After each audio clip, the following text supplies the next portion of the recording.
اس کے بعد ہے جائز کیش کا حکم۔ جائز کیش ہم میں سے اکثر لوگ استعمال کرتے ہیں۔ میں یہ مسئلہ لے کے آنا چاہ رہا ہوں کہ ہم نے ان کو پیسے دیے،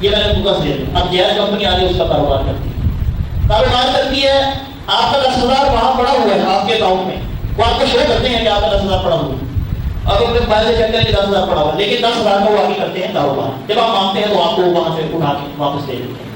اب بات یہ ہے کہ اس پہ آپ کو آتے ہیں فری منٹ۔ آپ نے قرض دیا، کیا ملا آپ کو؟ Free minute. آپ کو کیا ملے؟ 30 روپے کا لوڈ۔ آپ کو کیا ملے؟ Free SMS، free MPs۔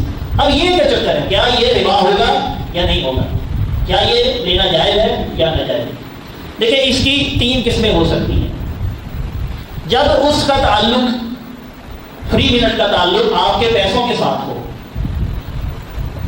اس کا تعلق پیسوں سے ہو، آپ نے 10,000 جمع کروایا تو آپ کو فری منٹ ملے، نہیں کروایا تو نہیں ملے۔ یہ کیا ہے؟ پیسوں سے تعلق۔ آپ نے 20,000 جمع کرایا تو آپ کو زیادہ فری منٹ ملے، 10,000 کروایا کم فری منٹ ملے۔ لہٰذا اس کا مطلب یہ سمجھ آیا کہ یہ جو فری منٹ کا چکر ہے، MPs کا چکر ہے، یہ پیسے کے ساتھ تعلق رکھتا ہے۔ اس صورت میں یہ ناجائز ہو جائے گا۔ کیوں؟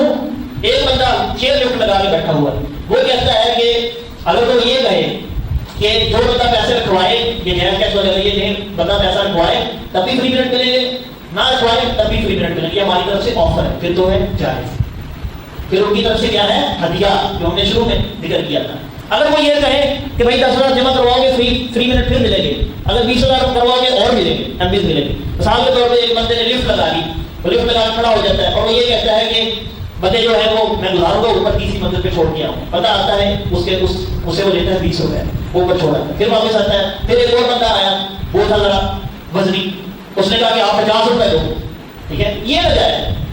بندہ ہی ہے، جیسا بھی ہے، موٹا ہے یا پتلا ہے، اس کا وزن زیادہ ہے کم ہے، یہ ہے اصل میں سروس چارجز، جس سروس چارجز جائز کیش کے لیتے ہیں، وہ بھی یہی لاجک ہے۔ اگر تو اس کا تعلق پیسوں سے ہو، یہ مثال کے طور پہ میں نے 1,000 روپے اپنے جائز کیش سے نکلوایا، ٹھیک ہے، جب نکلوایا تو اس نے کیا کیا؟ 1,000 روپے کے پیچھے مجھ سے 20 روپے چارج کیے، 20 روپے لیتے ہیں آج کل۔ اگر ہونا تو یہ چاہیے تھا کہ اس کے یہ سروس چارجز ہیں، سروس جو ہوتی ہے وہ ہر بندے کے لیے ایک ہی طرح کی ہوتی ہے، لہذا اس سروس کا تعلق پیسے سے نہیں ہونا چاہیے۔ یہ نہیں ہونا چاہیے کہ اگر کسی نے 10,000 روپے نکلوائے ہیں تو پھر اس پہ 500 یا 1,000 روپے کٹوتی کر لیں، کیونکہ اس کی اتنی کھپت لگی ہے، اس کا کوئی اس کی اضافی محنت نہیں لگی اس پہ۔ چاہیے تو یہ تھا کہ ٹرانزیکشن کے پیسے جو ہیں یا نکلوانے کے پیسے، سروس چارجز وہ ایک ہی ہونے چاہیے، تو پھر جائز۔ اگر پیسوں کے ساتھ، پیسے کے ساتھ تعلق ہے، پیسے کے ساتھ بڑھتے اور کم ہوتے ہیں، پھر شرط ناجائز ہے۔ لہٰذا وہ ایسے ہی رہا ہے کہ جب ہم جائز کیسے نکلواتے ہیں وہ کیا کرتے ہیں؟ پیسے کے حساب سے پیسے چارج کرتے ہیں، اس سے بچنا چاہیے۔ دوسرا یہ ہے کہ عید کی آفر آئی، انہوں نے کیا کہا؟ عید پہ ساروں کو فری منٹ دے دیے، جائز کیش کی طرف سے۔ پیسے پڑے تھے یا نہیں پڑے تھے، آپ دونوں نے فری منٹ دے دیے، یہ کیا ہے؟ ان کی طرف سے ہدیہ ہے، یہ درست ہے۔ یہ اس کی دوسری قسم ہے۔ اور اس کی تیسری قسم یہ ہے کہ آپ نے جائز کیش کے پیسے رکھوائے ہوئے تھے اور پھر آپ نے اس سے لوڈ خرید لیا۔ آپ نے کیا کیا؟ 1,000 روپے پڑا تھا، آپ نے 500 کا لوڈ خرید لیا۔ اب لوڈ خریدنے میں آپ کو انہوں نے 100 MB فری دیے، ٹھیک ہے۔